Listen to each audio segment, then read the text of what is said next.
बहुचर्चित रोनिल हत्याकांड का पुलिस ने किया खुलासा। 36 दिन बाद पुलिस ने व्हाट्सएप चैट के जरिए किया खुलासा। बेंगलुरु से आए साइबर एक्सपर्ट ने खुलासे में निभाई अहम भूमिका। लव ट्रायंगल के चलते हुई थी रोनिल की हत्या।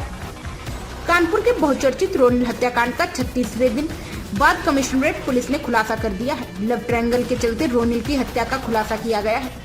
इस खुलासे में बेंगलुरु से आए साइबर एक्सपर्ट ने अपनी अहम भूमिका निभाई है। पुलिस के मुताबिक रोनिल के साथ पढ़ने वाली एक लड़की के प्रेमी विकास ने रोनिल को जंगल में बुलाकर उसकी हत्या कर दी। आपको बता दें कि चकेरी थाना क्षेत्र के रहने वाले संजय सरकार का बेटा रोनिल सरकार श्यामनगर के वीरेंद्र स्वरूप इंटर कॉलेज में पढ़ता था। बीती 30 अक्टूबर को रोनिल स्कूल के बाद जब घर नहीं आया तो परिजनों ने उसकी तलाश करना शुरू कर दिया, लेकिन रोनिल का कहीं कोई पता नहीं चल पाया। वहीं दूसरे दिन उसका शव भगवंत टटिया के किनारे झाड़ियों में मिला, जिसके बाद पुलिस से लगातार हत्या का खुलासा करने का प्रयास कर रही थी। वहीं मृतक रोनिल के परिजन सरकार से लगातार सीबीआई जांच की मांग कर रहे थे। हत्याकांड को लेकर कानपुर से सपा विधायकों द्वारा विधानसभा में इस मुद्दे को उठाया गया, जिसमें बाद में लव ट्रायंगल के चलते पुलिस ने हत्या का खुलासा कर दिया। आपको बता दें कि रोनिल हत्याकांड में बेंगलुरु से आई साइबर एक्सपर्ट की टीम ने खुलासे में अहम भूमिका निभाते हुए हत्याकांड में गिरफ्तार विकास यादव और उसकी प्रेमिका के व्हाट्सएप चैट को रिकवर करने के बाद पुलिस ने इस मर्डर मिस्ट्री का खुलासा कर पाई है। वहीं जब पुलिस ने विकास से कड़ाई से पूछताछ की तो उसने हत्या की बात कबूल की है। पूछताछ में सामने निकलकर आया कि लड़की के प्रेमी विकास को शक था कि रोनिल का उसकी प्रेमिका के साथ अफेयर चल रहा है, जिसको लेकर प्रेमिका ने विकास को समझाया था कि रोनिल उसको अपनी बहन मानता है। उसके बाद भी विकास ने रोनिल को जंगल में बुलाकर उसकी हत्या कर दी। वहीं खुलासे के दौरान रोनिल के पिता संजय सरकार ने पकड़े गए हत्यारों को फांसी की सजा दिए जाने की मांग की है।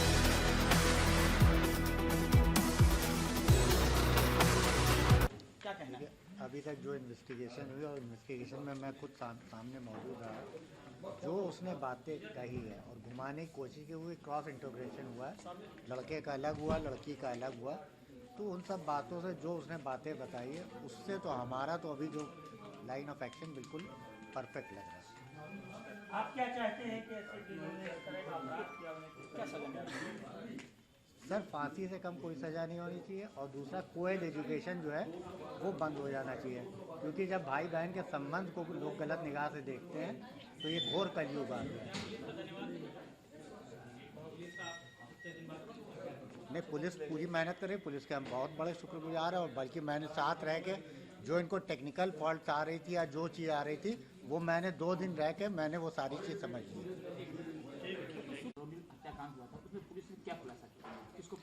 देखिए, आप सभी जानते हैं 25 अक्टूबर को एक दुर्भाग्यपूर्ण घटना थाना चकेरी क्षेत्र में हुई थी, जिसमें वीरेंद्र स्वरूप स्कूल के 12वीं के छात्र रोनिल सरकार पुत्र संजय सरकार, इनकी डेड बॉडी मिली थी। वो घटना घटित होने के उपरांत जो भी अभियोग पंजीकृत हुआ था उसके खुलासे के लिए पुलिस निरंतर प्रयास करती रही है। ये एक ऐसा केस था जिसमें कानपुर कमिश्नरेट की पुलिस ने एक चैलेंज के रूप में लिया था। हम सबका प्रयास था कि इस केस का खुलासा बिल्कुल सही होना चाहिए। इस केस को खुलने में काफ़ी समय लगा, लगभग 35 दिन इसमें समय लगा। रोनिल सरकार के माता पिता, विशेषकर उनके पिताजी श्री संजय सरकार जी का भी इसमें पूर्ण सहयोग था और उनके द्वारा हमारे जो प्रयास हो रहे थे उसमें हमसे कंधे से कंधा मिला के सहयोग दिया है। इस घटनाक्रम के खुलासे में पुलिस टीम में joint CP, additional CP crime, DCP crime, जो डीसीपी ईस्ट, ये सभी वरिष्ठ अधिकारी इसमें इन्वॉल्व रहे। इसके पीछे कारण ये भी था कि ये घटनाक्रम स्कूल के छात्रों के बीच काफ़ी पूछताछ पे निर्भर करता था, इसका खुलासा उस पर निर्भर करता था, तो अत्यंत ही केयरफुल रहते हुए इसमें पूछताछ और इंट्रोगेशन किया जाना था। लेकिन कानपुर कमिश्नरेट की पुलिस का पेशेंस, रोनिल सरकार के माता पिताओं का सहयोग और हमारी जो टीमें इसमें लगी थी उनकी पूर्ण निष्ठा और लगन के फलस्वरूप आज कानपुर कमिश्नरेट की पुलिस इस ब्लाइंड केस को वर्कआउट करने में सफल रही है। यह केस ऐसा है जिसमें पूछताछ के दौरान बातचीत से बातें निकलने से ज़्यादा डिजिटल एविडेंसेस और वैज्ञानिक तरीकों पे अत्यंत ही बल दिया गया था और उन्हीं तरीकों से इसमें पुलिस को सफलता भी मिली है। इस विवेचना में क्या क्या कदम उठाए, क्या क्या डिजिटल एविडेंसेस हैं, इसके बारे में अभी विस्तार से आपको मेरे साथी अधिकारियों द्वारा बताया जाएगा जिन्होंने इस केस पे कार्य किया है। इस केस में एक विकास नाम के लड़का है, वो भी उसका नाम प्रकाश में आया है। इसके खिलाफ पुख्ता डिजिटल एविडेंसेस हैं, उसका डिजिटल फुटप्रिंट भी है। इसी के आधार पे इस केस को वर्कआउट किया गया है, जिसके डिटेल्स इसमें बताए जाएंगे। जो भी टीम इसमें लगी थी, मैं सभी अधिकारी जो इसमें परिश्रम किए हैं उन सभी को हार्दिक बधाई देता हूं और जो हमारे अराजपत्रित अधिकारियों के दल इसमें लगे थे उनको भी मैं बधाई देता और उनको मैं पुरस्कृत करने की भी घोषणा करता हूं। इसमें मैं विशेष रूप से एक एक्सपर्ट टीम जो हमने बाहर से मंगाई थी उसका भी धन्यवाद देता हूं। इस टीम को मंगाने में कानपुर शहर में स्थित साइबर कंपनी के जो मालिक हैं प्रसाद खरवड़कर, उनका भी मैं बहुत बहुत धन्यवाद देता हूं। उन्होंने अपने उच्च विशेषज्ञ को उपलब्ध कराया। हालांकि वो विशेषज्ञ विदेश में थे, इसलिए भी इस केस में एक हफ्ते हमको इंतज़ार करना पड़ा है। विदेश से लौटने के बाद वो सीधे इस कार्य के लिए कानपुर आए। उन्होंने जो मोबाइल फ़ोन्स थे जिसमें कुछ चैट्स डिलीटेड थे, वो डिलीटेड चैट्स को रिकवर करने की हमारे पास कोई सुविधा नहीं थी।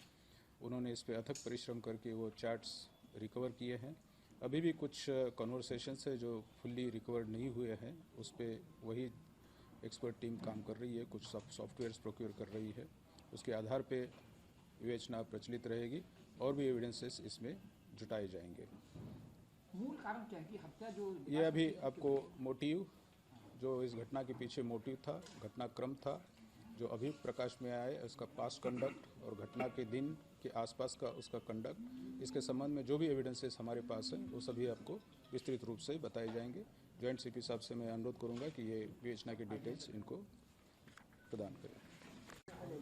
इस दुखद घटना का इन्वेस्टिगेशन डिटेल आपको मैं एक एक करके आपके सामने रखूंगा।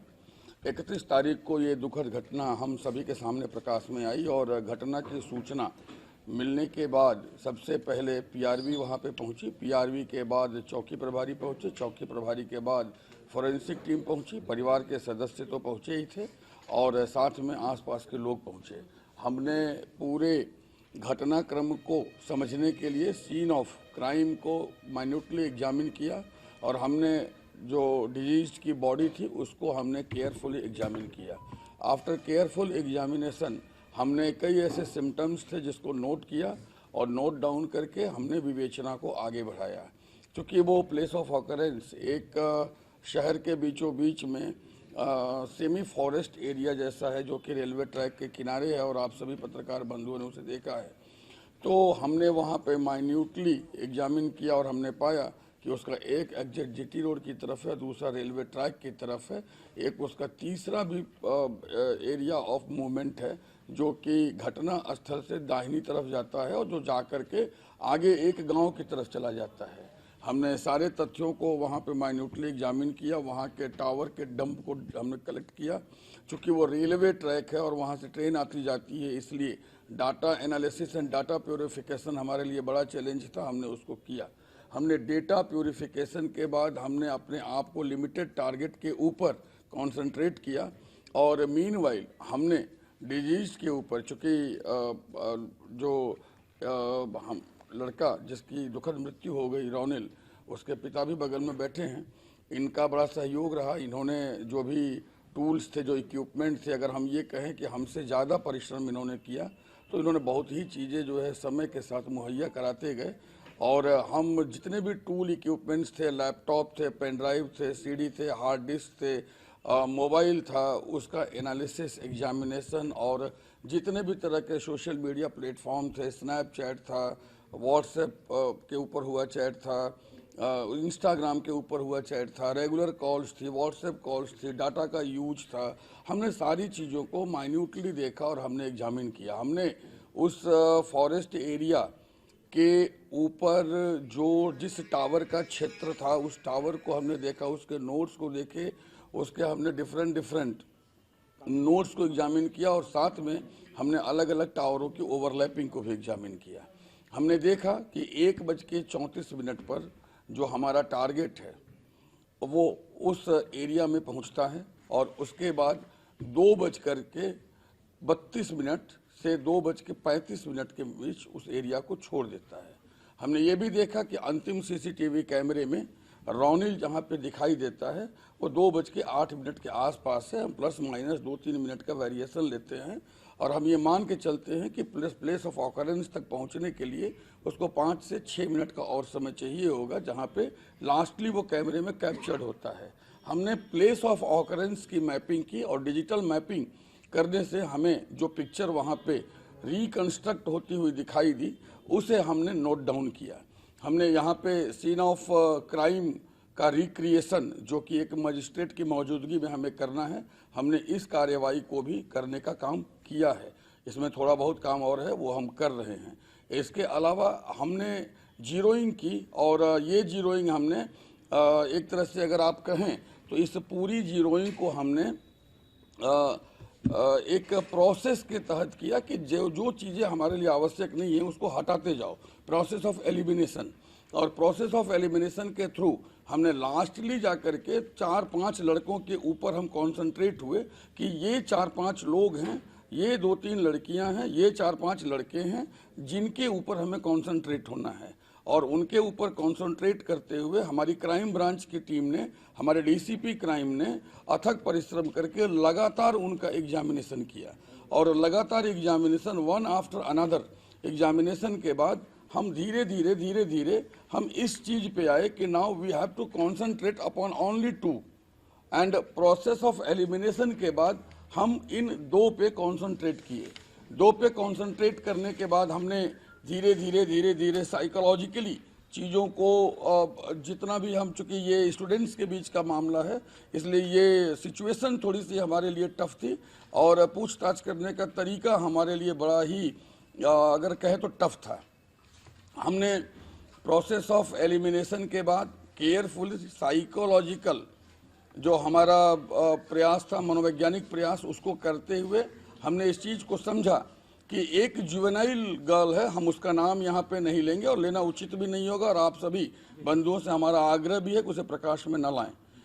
एक जुवेनाइल गर्ल है जो हमारे डिजीज को, मृतक को भाई मानती थी और इनका संबंध काफ़ी एक दोस्त, एक भाई की तरह बहुत ही घनिष्ठ संबंध था। लेकिन एक दूसरा पर्सन है जो कि एक्यूज्ड है और जो आज इस केस में अरेस्ट हो रहा है, वो इस लड़की के साथ प्रेम संबंधों में जुड़ा हुआ था। काफ़ी दिनों तक यह वन साइडेड रहा है एंड देन सब्सिक्वेंटली ये बोथ साइडेड दिखाई देता है।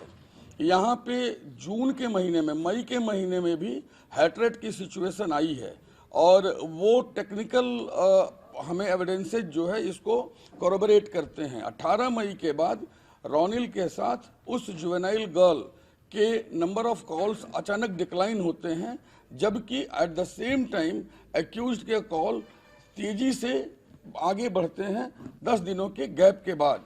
ये दिखाता है कि ये 10 दिन इनके बीच में सिचुएशन और संबंधों के खराब होने का दौर है और उसके बाद एक तरफ फ्रीक्वेंसी बढ़ रही है, दूसरी तरफ फ्रीक्वेंसी घट रही है कि किसी भी तरह की कॉम्प्लिकेसी हमें क्रिएट नहीं करनी है।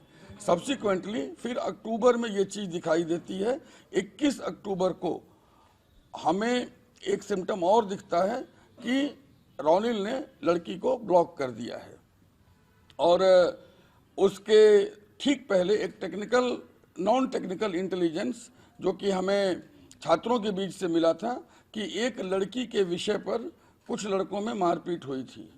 इस शायद इसमें आप पत्रकार बंधुओं में भी बहुतों को ये इनपुट मिला था और इस इनपुट को एग्जामिन करते हुए हम लोग इस जगह पे पहुंचे कि ये जो झगड़ा हुआ था उसका आउटकम 21 तारीख को मोबाइल ब्लॉक करना था, क्योंकि रोनिल का ऐसा कोई इंटेंशन नहीं था, अतः उसने झमेले से अपने आप को दूर करना उचित समझा और उसने ब्लॉक कर दिया।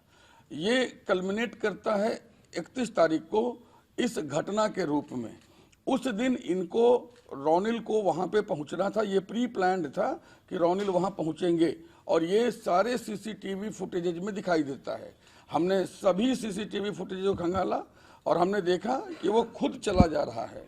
हमने बाद में तमाम चैट रिकवर किए हैं और पूछताछ में हमने बहुत सी चीज़ों को समझा है। हालांकि कुछ और चैट रिकवर किए जाने बाकी हैं और उनमें हमें डेफिनेटली इनको बुलाए जाने वाला चैट भी मिल जाएगा, जो कि हम एकदम विश्वास करते हैं कि चैट के थ्रू इन लोगों में वो टाइमिंग फिक्स हुई होगी और उसी वजह से वो वहाँ पे गए थे। Once that chat will be recover, will get it and will incorporate in investigation.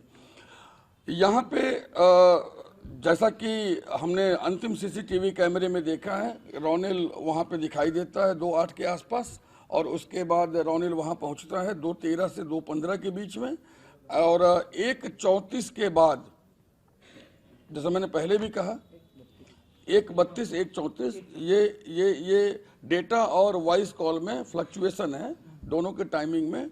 और वहाँ से लेकर के 2:34 से 2:36 के बीच में ये सेम सिचुएशन सेम पोजीशन पे हैं और इसका हमने नोड मैपिंग भी किया है और हमने माइन्यूटली मैपिंग करके हमने उस जगह को मैप एग्जैक्टली किया है जिस जगह पे ये हैं।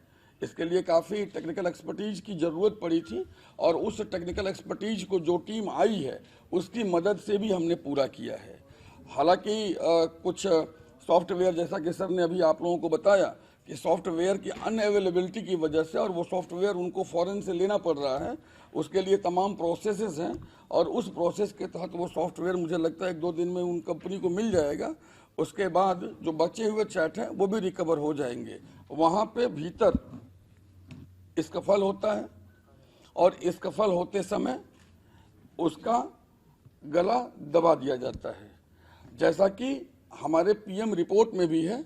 और अगर हम पीएम रिपोर्ट को देखें तो पीएम रिपोर्ट में रीजन ऑफ डेथ स्ट्रैंगुलेशन है, नंबर 1। नंबर 2, पीएम रिपोर्ट में एक चीज और साफ दिखाई दे रही है कि टाइम ऑफ डेथ 24 घंटा पहले है। तो हमने जो पीएम कराया था वो 3:30 बजे कराया था, लगभग 3 बजे कराया था और 24 घंटा पहले, लगभग 24 घंटा पहले जो जाता है डेथ का टाइम, वो उसी समय पे जाता है जिस समय पे उस टावर के नीचे, उस टेक्निकल सिचुएशन में, उस आईपीडीआर में, उस सीडीआर में, उस लोकेशन की नोड में ये दोनों लोग एक साथ उपस्थित देखे जाते हैं। These are technical details. उनके बातचीत, उनकी पूछताछ में तमाम चीज़ों को हम लोगों ने ये भी देखा कि चूंकि स्कफल हुआ है और उनके हाथों पे नाखून के निशान भी थे।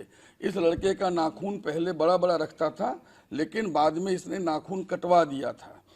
इस लड़की ने, जिस लड़की जो जुवेनाइल गर्ल है, उसने 2 तारीख को इस लड़के को ब्लॉक कर दिया। जब 2 तारीख को उस जुवेनाइल गर्ल को, बिकॉज उस जुवेनाइल गर्ल को पता था कि ये अननेसेसरी डाउट करता है और ये हमेशा सिचुएशन खराब किए रहता है, इसी वजह से उस जुवेनाइल गर्ल को अपने व्हाट्सएप के डीपी में उसको अपने राखी बांधते हुए रोनिल को अपनी फोटो लगानी पड़ी थी और ये फोटो उसने लगाया था। और जिस दिन हम लोगों ने ये फोटो देखा था उसी दिन number of frequency of call और राखी बांधती हुई फोटो से हम एक चीज पे पहुंचे थे कि कहीं न कहीं कोई एक व्यक्ति है जिसको इस बात का डाउट है और जिसको ये राखी बांधता हुआ फोटो लगा करके ये लड़की बताने का प्रयास कर रही है कि नहीं ऐसा नहीं है, ऐसा है। तो उस चीज़ को भी हम लोगों ने अकाउंट में लिया और हमने ये देखा कि 2 तारीख के बाद एकदम से इनकी चैट खत्म हो गई है, कोई बातचीत नहीं है। यहाँ पे जो बड़ा इंटरेस्टिंग फैक्ट है वो ये है कि लड़की चूंकि इनोसेंट है, वो 2 तारीख को जो कॉल हुआ है, कन्वर्सेशन है, वो डेफिनेटली इनके बीच का कन्वर्सेशन है जिससे लड़की को पता चल गया कि इन्होंने वो काम किया है। इसलिए लड़की ने 3 तारीख को अपने सारे व्हाट्सएप चैट पहले के डिलीट कर दिए हैं, लेकिन लड़के ने अपने व्हाट्सएप चैट सेलेक्टिवली डिटेल किए हैं। और ये इसलिए हम कह रहे हैं और कह सकते हैं क्योंकि जो लड़के की मोबाइल से व्हाट्सएप चैट हमने रिकवर किए हैं, जून महीने तक के हमने रिकवर किए हैं, अब तक हम जून तक का रिकवर कर पाए हैं। और हर महीने की हर तिथि की व्हाट्सएप चैट में सेलेक्टिवली डिलीटेड है। जो एक चैट हमने रिकवर किया था जो 6 जून का है, जिसमें किसी की हत्या की प्लानिंग की बात है, हालांकि हम आपको वो चैट नहीं दे सकते क्योंकि वो मैटर ऑफ एविडेंस है, लेकिन हम ऑफ द कैमरा आपको दिखा जरूर देंगे इस पीसी के बाद। उसमें भी ये जब चैट हमने रिकवर किया 6 जून का, तो 6 जून के उस चैट में ये 6 जून का वो चैट है जो यहाँ पे है। 6 जून का वो चैट है। इस 6 जून के चैट में मैं कुछ एक लाइनें यहाँ पे मतलब ये है कि वहाँ पे मिलना है और उसको जान से मारेंगे, आ जाना, उसको जान से मारेंगे, फलाने फलाने फलाने। तो जिन जिन की बात, चूंकि ये 6 जून का चैट है, 6 जून के इस चैट में 2-3 लोगों के नाम भी हैं। उन 2-3 लोगों के नाम को हमने एग्जामिन करते हुए कल उन 3 लोगों को लाया भी था। 6 जून की इस चैट में सिर्फ इतना दिखाई देता है कि इनका एंटीसीडेंट क्या रहा है और इनका कैरेक्टर क्या रहा है। 6 जून का चैट हमें इस घटना के साथ अभी नहीं जोड़ता है, लेकिन 6 जून का चैट हमें ये बताता है कि they are capable to plan murder, number 1। हमें ये बताता है कि they have all the potential to do all the wrong things, और हमें ये बताता है कि they have all the circle to utilise that and to do all the wrong things. तो हमें ये एक तरह से एक आगे बढ़ने की लीड देता है। बाकी जैसे ही चैट हम रिकवर कर लेंगे, जुलाई, अगस्त, सितंबर, अक्टूबर, नवंबर में तो खैर ज़्यादा नहीं है, इनफैक्ट 31 अक्टूबर की घटना है, तो हमें 2-3 नवंबर तक की, क्योंकि बाद में क्राइम ब्रांच ने 9 नवंबर को इनकी मोबाइल जो है जमा कर ली थी और इनको हमने पहले भी 3 बार एग्जामिन कर लिया था। और 3 बार, चूंकि हम कभी हमारे पास बाहर से चैट रिकवर करने वाला हमारे पास मैकेनिज्म नहीं था, तो जब चैट रिकवर करने का मैकेनिज्म नहीं था तो हम इस बात पे नहीं पहुंच पा रहे थे। हम फेस वैल्यू पे जो चीज़ें थी, और ये चूंकि स्टूडेंट्स के बीच का मामला था, तो स्टूडेंट्स के बीच के मामले में हम ऑल ऑफ सडन किसी भी स्टूडेंट के साथ किसी दूसरे एक्सटेंड पे नहीं जा सकते। तो सीपी सर ने चैट रिकवर करने वाला जो हम लोगों को टूल प्रोवाइड कराया, उसकी वजह से हम थोड़ा और साफ हो पाए, और उसके बाद उसके टेक्निकल जो डिटेल थे उसके साथ हमने आगे की कार्रवाई की। पूछताछ में अब तक क्या? वो बहुत ही टफ लड़का है और उसने अपनी पूछताछ में वो सारी चीज़ें भी नहीं कही थी जो उसके चैट से रिकवर हो रही हैं। तो आप और हम उससे इतनी जल्दी कुछ बहुत एक्सपेक्टेशन नहीं रख सकते। हाँ, ये जरूर है कि we will take him on remand, and remand पे लेकर के जो आवश्यक कार्रवाई है हम करेंगे। तो with in the shortest span of time वो कभी कुछ बोल रहा है, कभी कुछ बोल रहा है, and basically he is trying to misguide.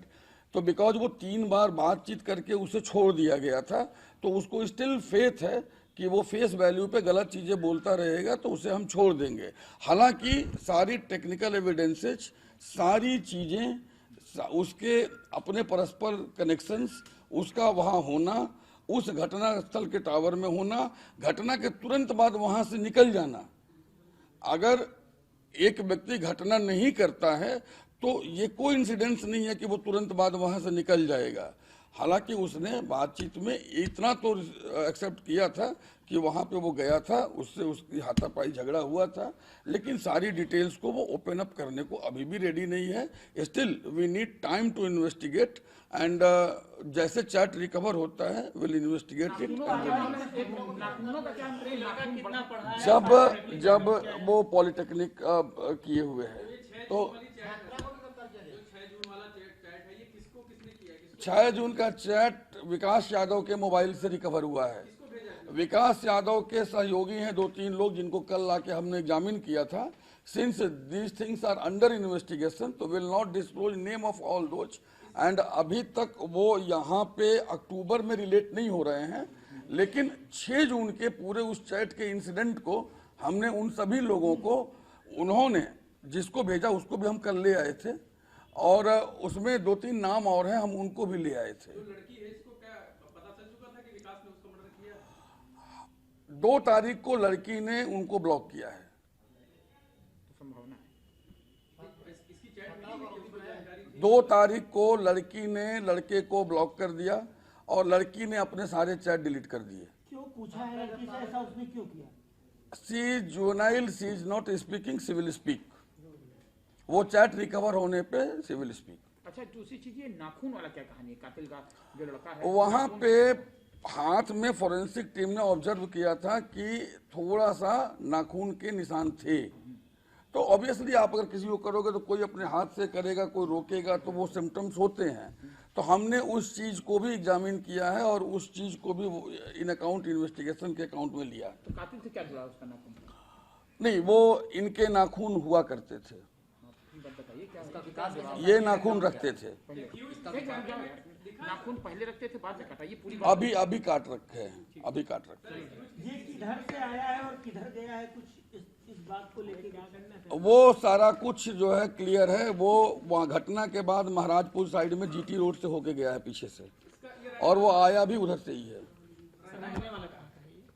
ये रहने वाला एक तो उसी मोहल्ले में इसका घर है, लेकिन वहाँ ये रहता नहीं है। यहाँ वो बहुत कम रहता है। वो ज्यादातर अपनी मौसी के घर महाराजपुर में रहता है। घर वहीं है, लेकिन महीने में भी मुश्किल से 3-4 दिन रहता है वहाँ। वो most of the time Maharajpur अपने मौसी के घर रहता है। कितने लोगों को मिलने होने की संभावना है? नहीं, हम अभी कोई संभावना यहाँ पे नहीं ले पा रहे हैं अभी। की पृष्ठभूमि के बारे में थोड़ा सा सर बताएं कि उसके पिता क्या करते हैं, क्या ये लड़का करता है, थोड़ा सा अगर नॉलेज। देखिए, ये एक सामान्य परिवार है और वहाँ पे एक एग्जीबिशन मार्केट में, जैसा कि उसने बताया, वो पहली बार संपर्क में आया। और ये संपर्क 1 साल पहले हुआ, जो उसने स्वीकार किया है। और छात्रा ने भी जो कुछ चीजें बताई हैं, उनसे ये चीज तो कॉरोबोरेट होती है कि 1 साल पहले संपर्क में आया था। सर, विकास किसी सीसीटीवी में है, आता जाता दिखा कहीं पर?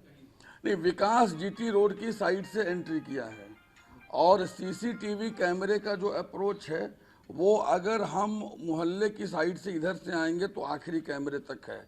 अगर आप उसका टावर लोकेशन और उसका जो मैपिंग है, जो टावर लोकेशन फ्लक्चुएट कर रहा है, वो जीटी रोड के ऊपर टावर चेंज होता हुआ और महाराजपुर तक गया है। तो ये बताता है कि चूंकि उसके मोबाइल का टावर घटना स्थल से जीटी रोड के ऊपर लगे हुए टावरों को एक के बाद एक फ्लक्चुएट होते हुए महाराजपुर तक पहुंच रहा है, एक पर्टिकुलर जगह महाराजपुर एरिया में, तो ये बताता है कि उसका मूवमेंट का रूट ये है। जैसे आपने 3 नंबर्स को क्लियर किया कि ये 3 नंबर एक साथ, मोबाइल नंबर या कुछ और? हमने कल ऑलरेडी वो सारी चीजें ले ली हैं। हमने उनके सीडीआर भी कल मंगा लिए। उनके 5-6 घंटे कल एग्जामिनेशन हमने किए हैं और पूरे एग्जामिनेशन के दौरान हम सभी लोग और हमारे साथ रोनिल के पिता संजय जी भी थे, कल भी पूरे एग्जामिनेशन के दौरान, परसों भी पूरे एग्जामिनेशन के दौरान। इनफैक्ट हम सारे ही लोग जो है वो इस बात पे कहीं न कहीं थे कि क्या 6 जून का जो ये ग्रुप है ये इस बार भी कहीं है क्या। तो उस पर्सपेक्टिव से भी हमने सबको एग्जामिन किया है। As of now we have nothing to add here, as of now we have nothing to add here, but investigation में जैसे चीजें आगे बढ़ेंगी विल क्लियर इट। अपने आसपास की लेटेस्ट खबरें देखने के लिए हमारे चैनल अनंत न्यूज को लाइक एवं सब्सक्राइब अवश्य करें। साथ ही बेल का आइकन दबाएं, जिससे आपको आसपास की सभी न्यूज टाइम पर मिलती रहे। और हमारे अनंत न्यूज पर अपना कुछ भी ऐड या जानकारी देने के लिए हमसे संपर्क करें। दिए गए मोबाइल नंबर पर मैसेज या कॉल करें।